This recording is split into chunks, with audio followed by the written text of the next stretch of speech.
News 24। নবনিযুক্ত জেলা সভাপতি রাজীব লোচন সোরেন এছাড়াও প্রাক্তন মন্ত্রী শান্তিরাম মাহাতোকে ফুলের স্তবক ও মিষ্টিমুখ করিয়ে সংবর্ধনা দিলেন পুরুলিয়া জেলার আরশা ব্লকের তৃণমূল কংগ্রেস কর্মীরা। উপস্থিত ছিলেন আরশা ব্লকের ব্লক সভাপতি বিদ্যাধর মাহাতো।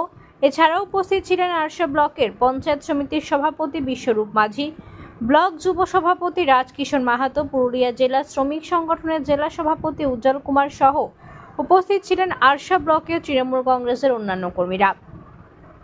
অন্যদিকে পুরুলিয়া জেলা তৃণমূল কংগ্রেসের মহিলা সংগঠনের জেলা সভানেত্রী সুমিতা সিং মল্ল মহিলাদেরকে নিয়ে সংবর্ধনা দিলেন ফুলের স্তবক দিয়ে, এছাড়াও মিষ্টিমুখ করিয়ে।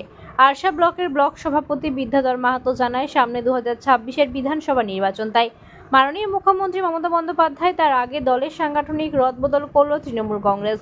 এছাড়াও পুরুলিয়া জেলার মহিলা তৃণমূল কংগ্রেসের পক্ষ থেকে পুরুলিয়া জেলার সভানেত্রী সুমিতা সিং মল্ল জানায়, দীর্ঘদিন ধরে সাংগঠনিক বদল নিয়ে আলোচনা হচ্ছিল দলের অন্দরে।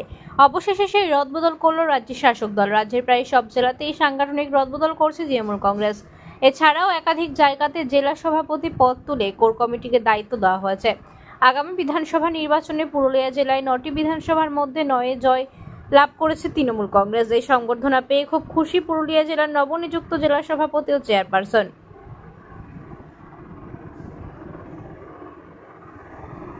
Bureau report, NN news 24।